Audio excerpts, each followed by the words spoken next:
Happy New Year sa lahat! Harinawa ang lahat ay nagsalubong ng bagong taon na mapayapa, may galak sa puso, puno ng pag-asa, at buo ang pamilya. Physical man o virtual, kagaya sa ating mga OFW, ang pakikipag-connect natin sa ating mga kapamilya at kaibigan ay through virtual. At emotional, and spiritual.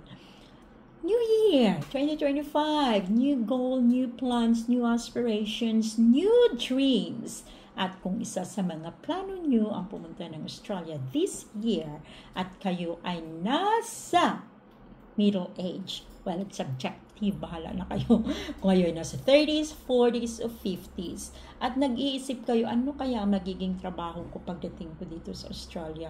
Ano kaya ang madaling mapasukan na magiging productive ako straight away, na hindi ako magiging palamunin, pabigat sa kung sino man ang nag-sponsor o kung sino man ang titirhan mo, at hindi ako mabubore dahil wala akong ginagawa,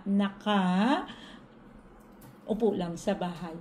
Or kung nag-worry kayo dahil kayo ay isang breadwinner sa atin sa Pilipinas at alam mo naman, gusto mo talagang kumayod, kumita at makapagpadala sa iyong mga mahal sa buhay. So itong tatlong ito na trabaho na pwede o malaki ang chance na mapasukan mo ay based sa experience ko, sa mga nakakausap ko at sa nakikita ko. So first, depende kung ano ang inyong educational background, kung ano ang inyong interest, ano klase kayong tao. Kasi yung iba ay gustong magtrabaho, but parang gusto nilang lumapit yung trabaho sa kanila. It's New Year. Dapat kayo ang maghanap ng trabaho. Sell yourself. At huwag nyong ibenta yung sarili nyo ng short. Lahat, you can. Lahat, you can. Kasi matutunan nyo man lang over time. At nga, nasa Diyos ang awa, nasa tao ang gawa. So, ito ang tatlong trabaho na malaki ang tsansa na makakapasok kayo kaagad. So first, hindi ito in order. So una ay, hindi ito in order pero una, education. Dito kasi ay marami na ang mga nada-diagnosed na mga bata na nangangailangan ng support. So gusto nyo, pwede kayo magtrabaho sa childcare center, sa preschool, sa before and after school, and sa school mismo bilang teacher assistant.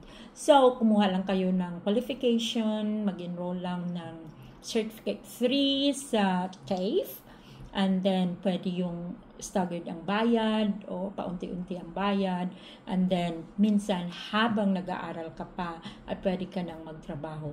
Kahit saan ka man sa Australia, kahit saan lupalop ka man dito, merong childcare center, merong preschool, merong daycare center, at merong eskwelahan.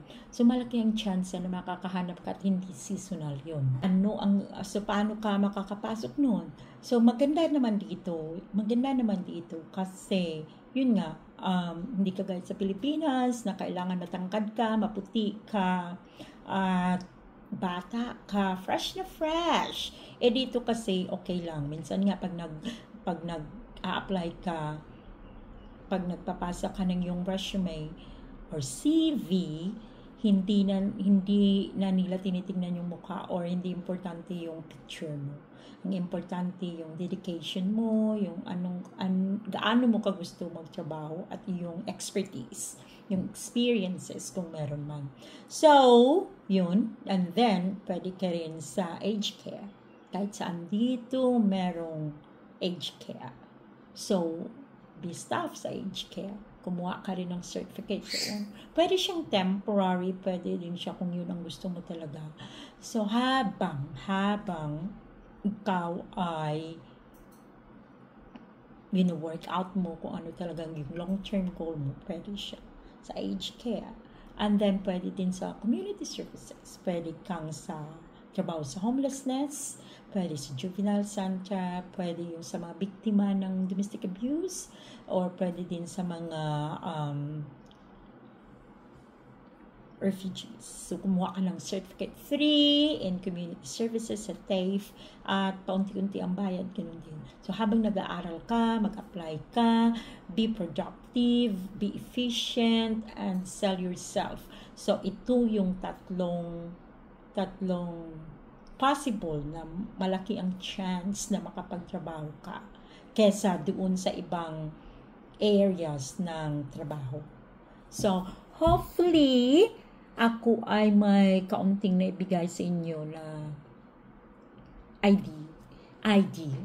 At kung meron kayong mga tanong, meron kayong mga gustong klaruhin, just message me at minsan naka-online naman ako. Or follow me on Facebook, Mera Banlos Savages, ang aking pangalan doon. At hanapin nyo lang ako doon at mag-usap-usap tayo. So, hopefully, this 2025 will be very fruitful at magiging mas masaya tayo kaysa sa 2024. Remember, nasa Diyos ang awa, nasa tao ang gawa. So, kilos na. Bye!